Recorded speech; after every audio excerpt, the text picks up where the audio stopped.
Yo ya pasé por muchas cosas, pero qué bueno es escucharlo otra vez y reescuchar estas cosas. Digo amén a esos 4 puntos, sí.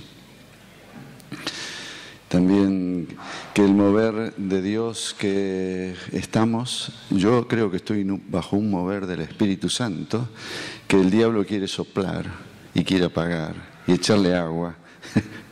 No. Y este mover del Espíritu Santo, me doy cuenta que no era para 40 años atrás. Este mover del Espíritu Santo es para ahora, a partir del año 2000. Los 40 años fueron como 40 años del desierto, cuando salieron de Egipto, para probar a la gente que salía, y no todos entraron. Pero ahora este mover de Dios tiene vigencia.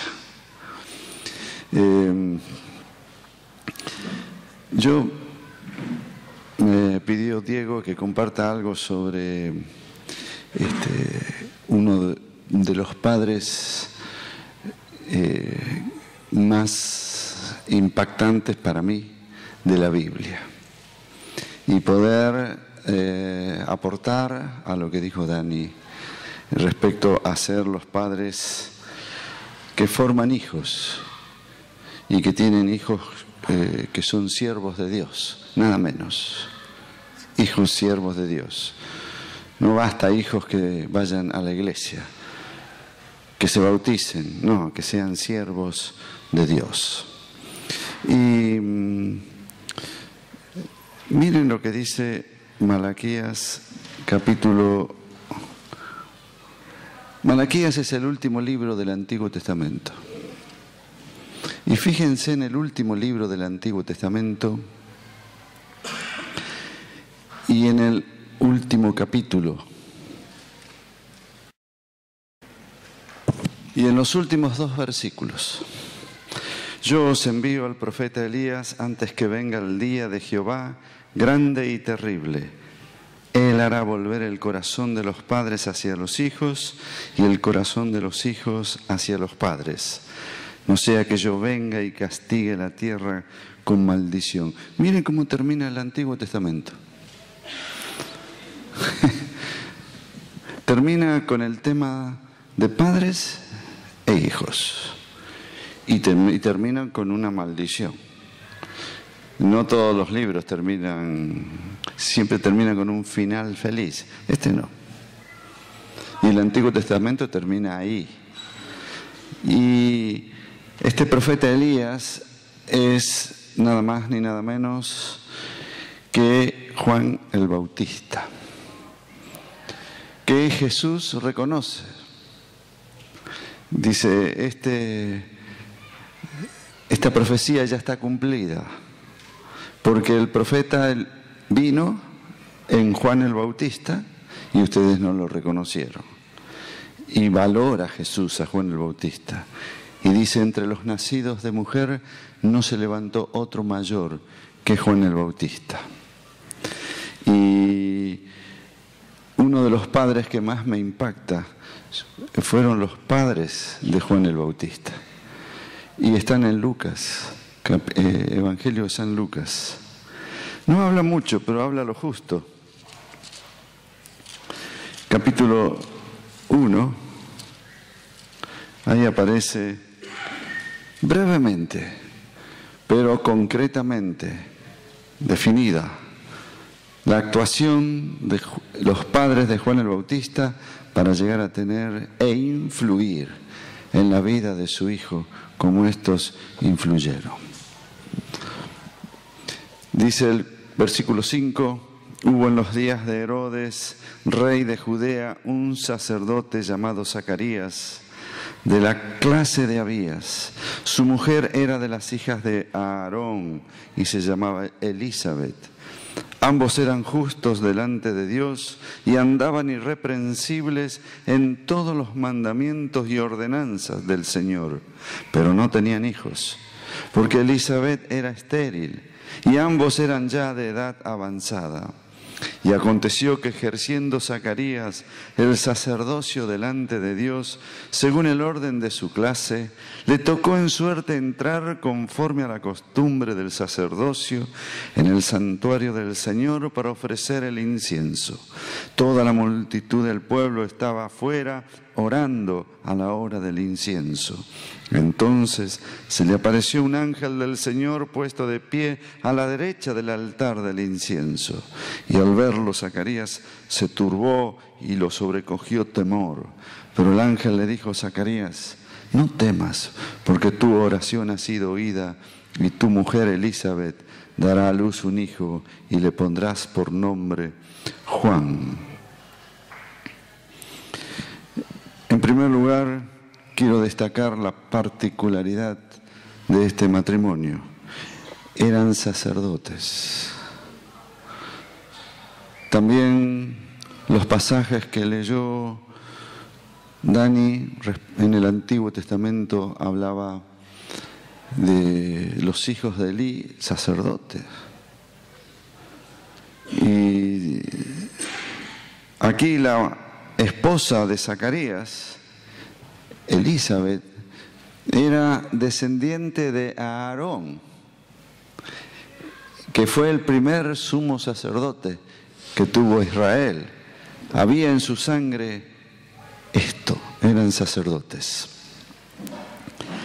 Y quiero decirte que los hijos tienen que criarse bajo el sacerdocio de los padres, si es que van a influir en la vida de ellos. ¿Cuántos sacerdotes tenemos aquí? Levante su mano, a ver.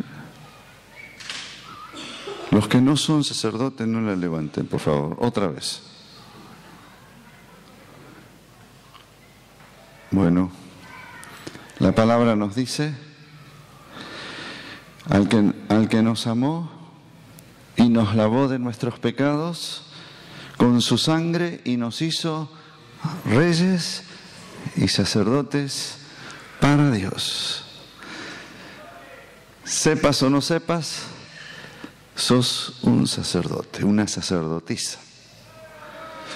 Decile al que está al lado que él es un sacerdote. Decíselo seriamente. Decile, son sacerdotes, ¿eh? No te olvides.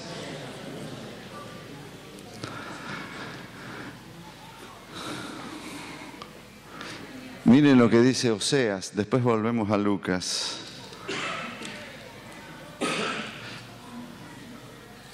Ezequiel, Daniel, Oseas, capítulo 6 y versículo, Oseas, capítulo 4, versículo 6. Dice: mi pueblo fue destruido porque le faltó conocimiento. Por cuanto desechaste el conocimiento, yo te echaré del sacerdocio. Puesto que olvidaste la ley de tu Dios, yo también me olvidaré de tus hijos. ¿Leíste eso alguna vez? El sacerdocio está muy relacionado con la crianza de los hijos. Si va a haber hijos con seguridad introducidos en el reino de Dios y sirviendo, los padres tienen que funcionar como sacerdotes. Volvemos a Lucas 1.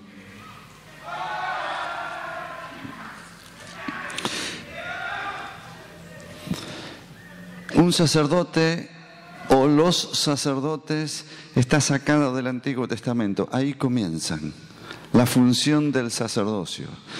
Si tuviésemos que definir al sacerdote, tenemos que definirlo de esta manera. El sacerdote es un relacionador. Relaciona al hombre con Dios y relaciona a Dios con el hombre. Es amigo de Dios, es amigo del hombre. Al hombre le habla bien de Dios y a Dios le habla bien del hombre y él relaciona. Él es un puente. Él está en medio del hombre y Dios. Él es un relacionador. En el Nuevo Testamento el sacerdocio se acrecienta, sigue siendo relacionador, pero se le agrega algo más. Relaciona al hombre con Dios, a Dios con el hombre y al hombre con el hombre. Porque nos dio el ministerio de la reconciliación, de la relación. Entonces, el sacerdocio está definido de esta manera. Él es un relacionador. Relaciona a Dios con el hombre, al hombre con Dios y al hombre con el hombre. Qué tremendo, ¿no? Por eso nos hizo reyes y sacerdotes. Bueno, en esta relación, lo peor que puede haber, como me pasó a mí una vez, yo necesitaba dinero, era adolescente, los adolescentes siempre pucherean, y yo quería tener un poco más de plata, y había en la congregación un hermano arquitecto. Le digo, ¿no habrá algún lugarcito para mí? En la obra, en alguna obra. Sí, dice, a ver, déjame que hable. Y habló y me dice después, presentate el lunes en tal lugar. Y yo ya hablé con el capataz, así que yo fui y me presenté. Ah, sí, el arquitecto dijo que iba a venir. Bueno, dice, ahí tiene el balde, la cuchara, y hay una pared que empezó a estar levantándose y si continúa levantando la pared esa. Y yo en mi vida había agarrado una balde, cuchara, Portland había visto. Pero alguna vez también vi, sabía que había que poner Portland y ladrillos. Y luego vino el capataz y dice, pero escúcheme, dice, ¿no ve que está todo torcido? Usted no pone hilo. Y yo le digo, ¿hilo para qué? No, dice, ¿hizo alguna vez algo así?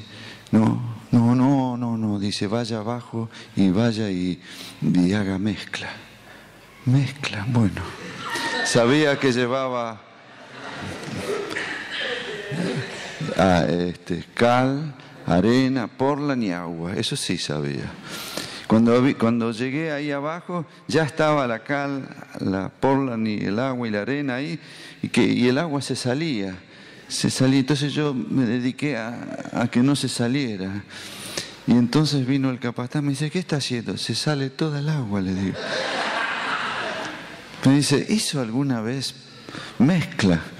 No, deje. Dice, vaya afuera y rompa cascotes. Así que ahí empecé mi tarea de albañil ahí afuera. Pero ¿qué quiero decir con esto? Lo que es hacer algo y no conocer el oficio. Si sos sacerdote, conocé el oficio. Semejante oficio que va a influir sobre mi casa, sobre el futuro de mi familia, de mis hijos. Yo no puedo ser un ignorante de semejante oficio. Si queremos conocer este oficio, miremos a los sacerdotes del Antiguo Testamento. ¿Qué era una de las funciones que tenía que hacer el sacerdote del Antiguo Testamento? Ellos tenían que cuidar que Dios no se fuera del campamento. Porque Israel era un pueblo que no entendía nada, era ignorante, no era guerrero, tenían una mentalidad de esclavos. Cualquier pueblo los podías liquidar a ellos si Dios no estaba allí. La gran tarea que tenía que cumplir el sacerdote es que Dios no se fuera del campamento. Así que cada mañana, lo primero que hacía el sacerdote, sacaba la cabeza por la cortina de su tienda y miraba a ver si estaba la nube de gloria. Si estaba la nube de gloria, decía, hoy Dios estará con nosotros. Y cuando llegaba el anochecer, hermosos atardeceres en el desierto,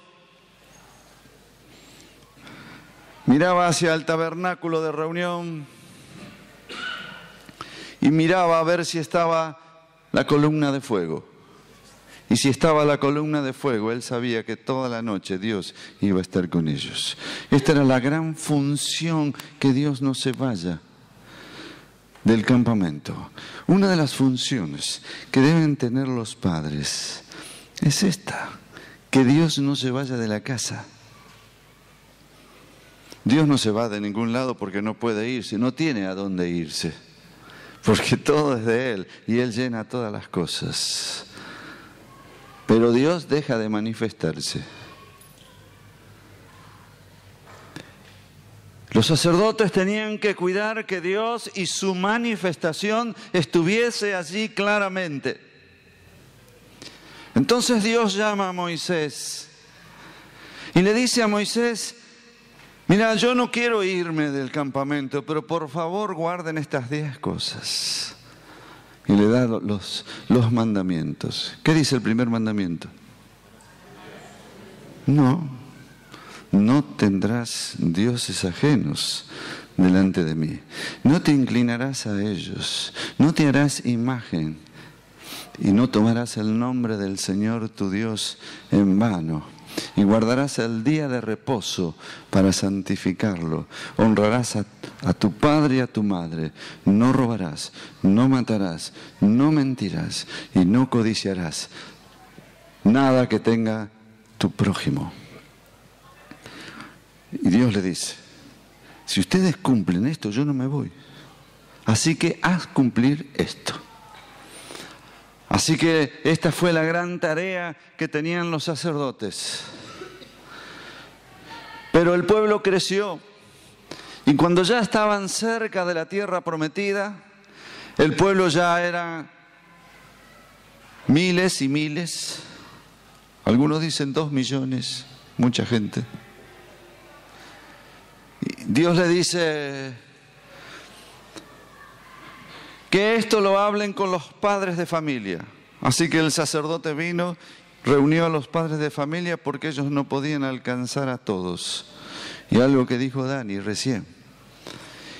Dice: estas cosas que yo te mando hoy, esto lo decían los sacerdotes a los padres, estarán en tu corazón y las enseñarás a tus hijos y a los hijos de tus hijos. Ojo, los abuelos. Quiere decir que con los abuelos no termina la cosa. Los hijos, los abuelos tienen que velar por sus nietos. De paso digo. Pero estas cosas que yo te mando hoy, se las repetirás. Y aquí es una cosa tan importante, la repetición. Las repetirás. Cuando les enseñamos a que se laven las manos, ¿cuántas veces les decimos que se laven las manos? ¿Te lavaste las manos? Uy, no, van a lavarse las manos. ¿Te las lavaste? No, anda a lavarte. ¿Te lavaste los dientes? No, anda a lavarte los dientes. ¿Te lavaste los dientes? Y así, y así, y así. ¿Hasta cuándo? Hasta que nosotros hoy nos lavamos las manos, nos lavamos los dientes. ¿Por qué? Porque entró por la repetición de nuestros padres que nos insistieron. Hoy te bañas, ¿no? Pero ¿cuántas veces te dijeron que te bañes? ¿Te gustaba bañarte? A mí no. Encima yo me tenía que bañar en un fuentón, así que no me gustaba. Y entonces mis padres insistían: ¿te bañaste? ¿Te bañaste? Y hoy me baño sin que nadie me diga nada. Me bañé. Y ustedes también se bañan. Es por la repetición. Estas cosas que yo te mando hoy, hay que repetirlas. Hay que repetirlas de una manera exagerada. Dice: al acostarte. Yo no le pregunto a mis hijos si quieren que yo les ore. ¿Querés que te ore? No, yo voy como padre. Comencé a imponerle las manos desde que eran niños, porque yo sé que en la imposición de manos hay transferencia de espíritu. Y en esta transferencia de espíritu pasa lo que tiene el Padre al Hijo. La presencia de Dios pasa al Hijo. ¿Desde qué edad? desde que son bebés. Pero el bebé no entiende nada, no hace falta que entienda. Él tiene su espíritu abierto, su mente la que no le da, pero su espíritu lo tiene abierto para recibir. Y el padre tiene que imponerle las manos. ¿Conocen la doctrina de imposición de manos? Está enseñada en la palabra, ¿eh? Es para impartir. Y el padre tiene que impartir. La vida de él pasa al hijo, todas las noches, aún de grandes, y mientras están en tu casa, tenga la edad que tenga, no preguntes si quieren. Señor, bendice a mi hijo, la unción del Espíritu, la santidad, todos los días de su vida, desde que era bebé hasta que fueron grandes, al acostarte, todos los días, todas las noches, todas las noches. Pero luego al levantarse, y al levantarse otra vez, oh, la bendición del Señor sobre tu vida. En todo lo que hagas, la unción del Espíritu sobre vos, la santidad de Dios. Dios está con vos todos los días, antes de irse a la escuela, todos los días. Todos los días. Yo comencé con mi bebé, mis bebés, después mis hijos son más grandes que yo. Después se me fue subiendo las manos, porque tienen 1,90. Pero ellos bajaban para que, papá, dale. Y yo lo mismo, todos los días, todos los días. Y dice, al acostarte, al levantarte, en tu casa. No dice en el templo de aquel entonces, en tu casa. Estas cosas no tienen que ocurrir fuera de la casa, tienen que ocurrir dentro de la casa. La responsabilidad de los padres sobre los hijos no la tiene la iglesia, la tienen los padres.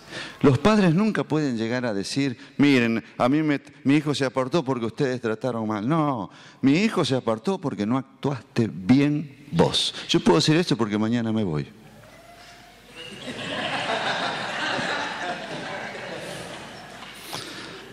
Pero es lo que yo creo.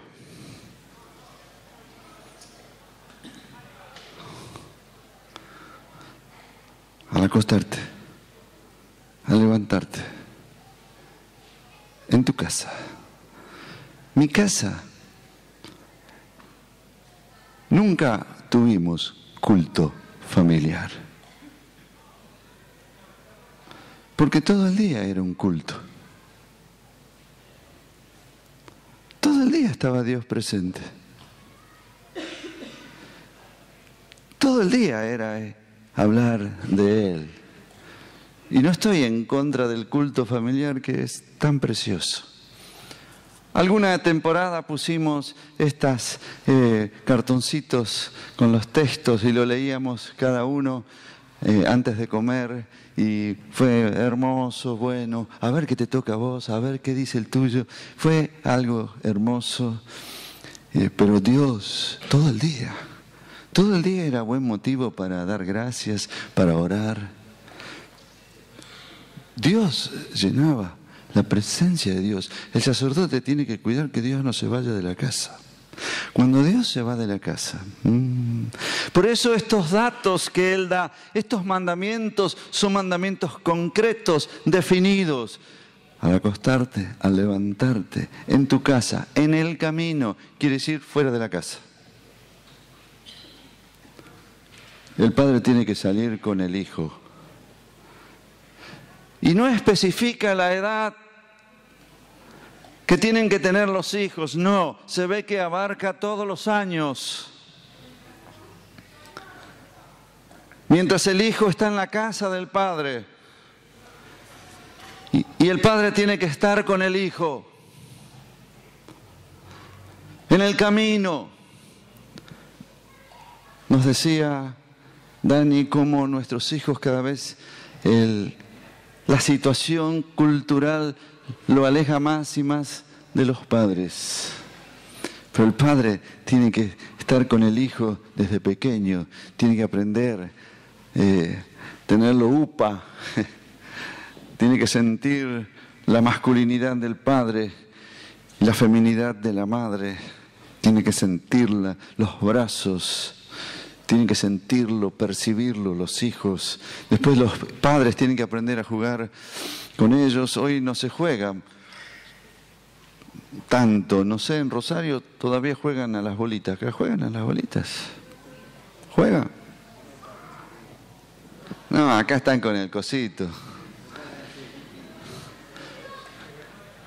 Pero le ponemos el cosito ¿para qué? Para que se entretengan. Así yo puedo hacer otras cosas. No, equivocado. No quiero que se entretengan con otras cosas. Quiero que esté conmigo y estar con los hijos. Vuelvan otra vez, por favor, a los juegos de mesa. Vuelvan otra vez. Vuelvan, enséñenle a jugar al ajedrez. Enséñenle a jugar, ¿qué otro juego de mesa? Dominó, me dicen. ¿Qué más? A las damas, ¿qué más? Donde se puedan participar varios.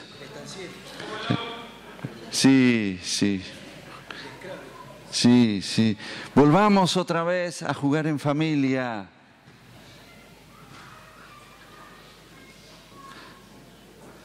Los padres vayan a jugar con los hijos, pero no a las cansadas, porque ellos se dan cuenta. Si yo estoy haciendo un sacrificio para estar con ellos. No, ellos se dan cuenta si yo disfruto estando con ellos. Volvé otra vez a hacer barriletes. ¿Hacen barriletes aquí? Ojo que veo barriletes yo, Barriletes le llaman aquí. Vuelvan otra vez a hacer barriletes. Volantín, bueno, están perdonados. Volantín.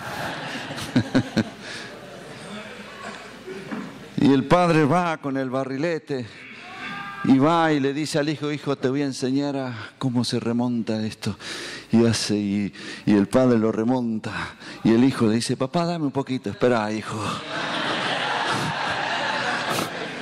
¿Cuándo me das un poco? Espera, pará, hijo, que está tirante, hay mucho viento.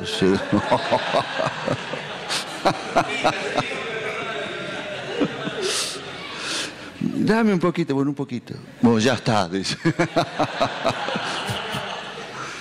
Pero al hijo le gusta que el padre juegue los juegos de él. Lo mismo la madre. No quiero que haga nada porque enchastra todo. Y sí.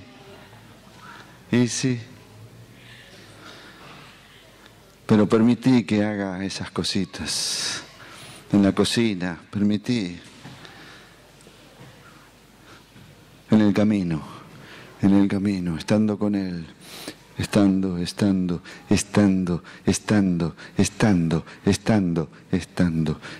con él. Algunos dicen, yo quiero que se independicen. Yo no.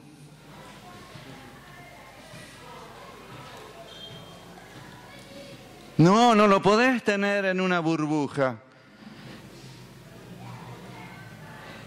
Y yo digo, ¿en qué burbuja querés que esté? Porque el mundo también es una burbuja. ¿En cuál de las burbujas querés que esté? Yo prefiero que esté en la burbuja mía.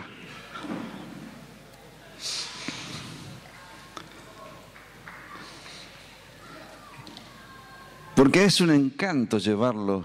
Nosotros tuvimos nuestro último hijo después de 12 años. Y tuve que volver otra vez a la escuela con el bolsito. Jardín, otra vez. Pero crecí. Y lo llevaba. Y cuando salía del jardín, ¿a quién buscaba él? Papá o mamá. Estar con ellos, pasar tiempo con ellos. Aunque iba a la escuela secundaria, uno que se vaya solo, que aprenda. Sí, que aprenda, pero era un gusto irlo a buscar. Es un gusto llevarlo. Para estar con Él. Y acompañarlo y estar fuera cuando juega el primer partido. Estar ahí, si Él hace una representación, estar ahí, que te vea. Mi hijo iba a una escuela cristiana y yo sabía que lo habían puesto de abanderado, pero él no me dijo nada. Solamente me dijo: papá, hay una fiesta patria. Ah, bueno. Y yo fui. Y me colé por detrás, había un montón de padres, cantan el himno y veo que él entra como abanderado, se pone delante y de repente que terminó de cantar el himno, veo que empieza a mirar así. Y cuando me vio, me hizo un gesto y yo le digo, y el que estaba al lado mío dice: ¿quién es el abanderado? Mi hijo, por...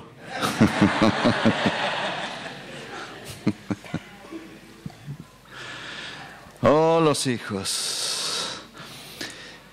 Y en los últimos días de clase, y cuando fue a la universidad, y papá, ¿vamos a la universidad? Vamos. Primer día. ¿A qué venís a la universidad?, le digo yo.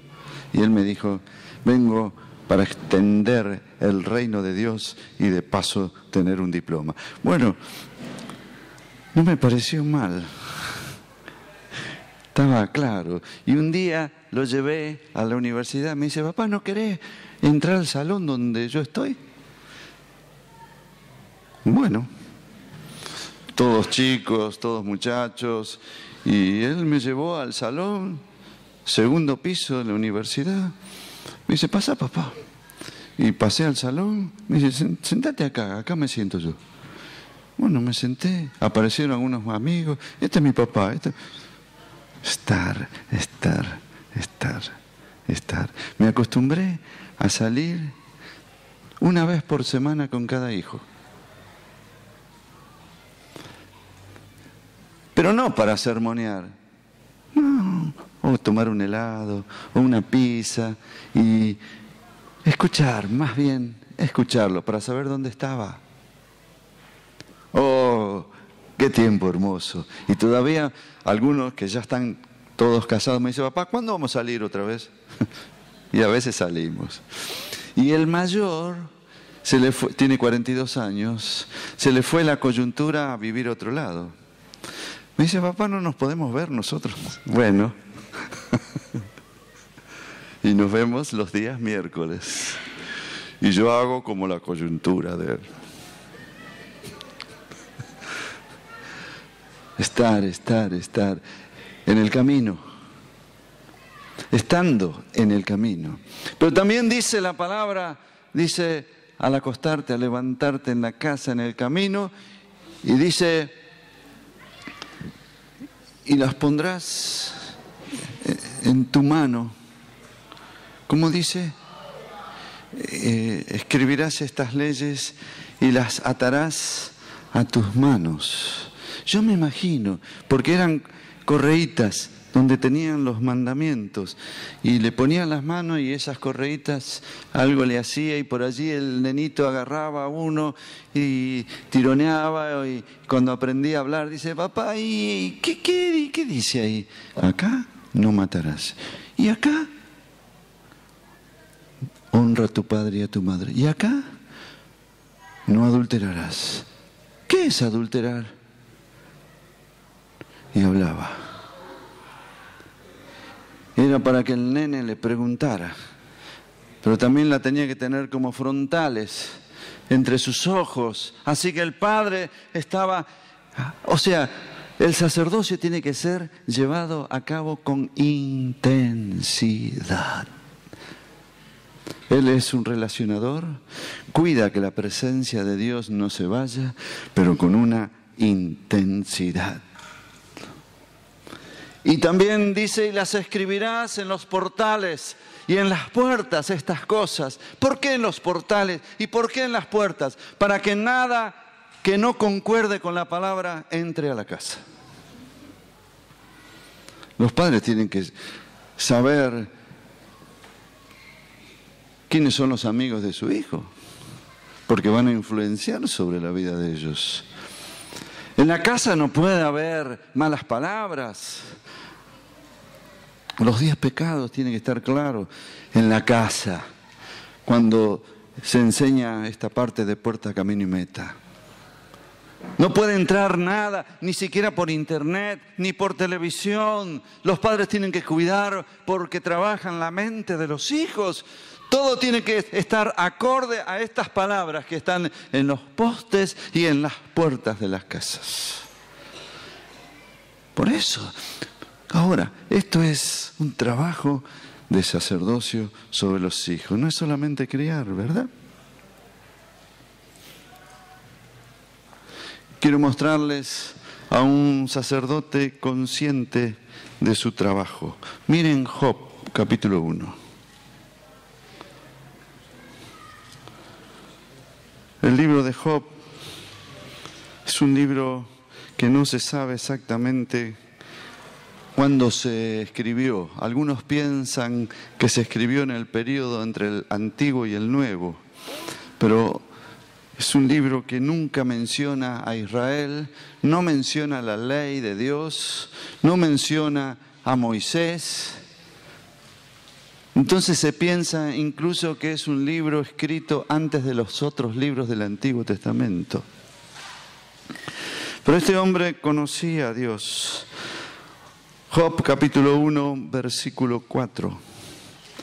Sus hijos celebraban banquetes en sus casas, cada uno en su día, y enviaban a llamar a sus 3 hermanas para que comieran y bebieran con ellos.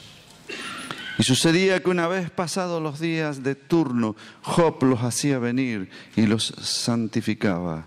Se levantaba de mañana y ofrecía holocaustos conforme al número de todos ellos.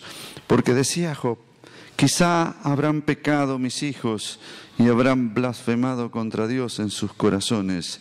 Y esto mismo hacía vez tras vez. Ya los hijos estaban crecidos. Ya estaban fuera de la casa, pero él seguía funcionando como sacerdote. Y una cosa quiero destacar del trabajo de Job. Él tenía una paternidad no a la conducta de sus hijos, sino al corazón. ¿Ven? Al final del versículo 5. Esto mismo, porque Job decía, quizá habrán pecado mis hijos y habrán blasfemado contra Dios en sus corazones. Estaban pensando Job, ¿qué había en el corazón de los hijos? Hay padres que enseñan bien y le dan una buena enseñanza y una buena educación, pero no tocaron el corazón de ellos. Y el ministerio sacerdotal tiene que llegar al corazón de los hijos. Es todo un trabajo, quizás en otro momento podemos hablar cómo llegar al corazón de los hijos. Pero así fue el ministerio sacerdotal de Job sobre sus hijos. No solamente quiero que se porten bien, quiero que estén los corazones limpios de ellos. Era un trabajo sacerdotal al corazón, un ministerio, paternidad al corazón, no tan solo a la conducta, al corazón. Otro pasaje del ejemplo de esto, en Salmos 34.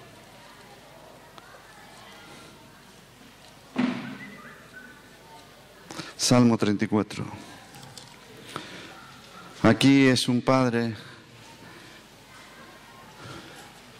que dice estas cosas. Versículo 11.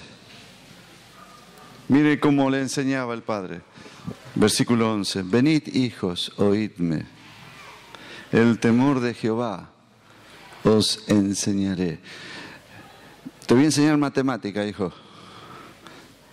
Sí, es bueno. Te voy a enseñar historia. Es bueno. Pero yo quiero enseñarte el temor a Dios. El temor de Jehová. Te enseñaré. Miren qué más le enseña. Es como si le dijera el versículo siguiente, ¿querés tener suerte en tu vida? Pero lo dice así. ¿Quién es el hombre que desea vida, que desea muchos días para ver el bien? ¿Querés tener suerte, hijo, en la vida? Mira el 13. Guarda tu lengua del mal y tus labios de hablar engaño. Lo que le enseñaba el padre sacerdote. Hijo, apártate del mal y haz el bien. Hijo, busca la paz y síguela. Hijo, los ojos de Jehová están sobre los justos y atentos sus oídos al clamor de ellos. Pero hijo, la ira de Jehová está contra los que hacen mal, para eliminar de la tierra la memoria de ellos. Hijo, claman los justos y Jehová los oye y los libra de todas sus angustias. Hijo, cercano está Jehová a los quebrantados de corazón y salva a los contritos de espíritu. El Padre está enseñando. Algo decía Dani también. Nuestros hijos vienen con nuestra mente, se nos da el privilegio de recibirlos con una mente en blanco. Es un cuaderno en blanco. Y los padres son los que tienen que escribir allí. Pero hay un montón de gente que quiere escribir allí. El mundo quiere escribir allí. Y cuando los padres dejaron un espacio vacío, alguien va a escribir allí. Por favor, no dejes espacio vacío en la mente de tus hijos. Que el destino de ellos está, según lo que está escrito ahí, estás programando el destino de ellos. Nada más ni nada menos. Esta es la función del sacerdote. La función del sacerdote es cuidar la presencia de Dios en la casa. Que Dios no se vaya de la casa. Él tiene una relación con Dios. Conoce a Dios tan tremenda y conoce su familia. A la vez, Él tiene una actitud, parece exagerada, pero no, al acostarse, al levantarse, en la casa, en el camino, las pondrás en tus manos, las pondrás como frontales en tus ojos, las escribirás en tus puertas. ¿No es cierto? No lo hacemos visiblemente, pero esto tiene que estar. El sacerdote apunta el corazón del hijo, no solo a la educación, apunta qué es lo que tiene en el corazón. Así funcionaban los padres de Juan el Bautista, influyeron bastante en él, bastante. Eran sacerdotes. Gracias, Señor, por tu palabra. En el nombre de Jesús. Amén.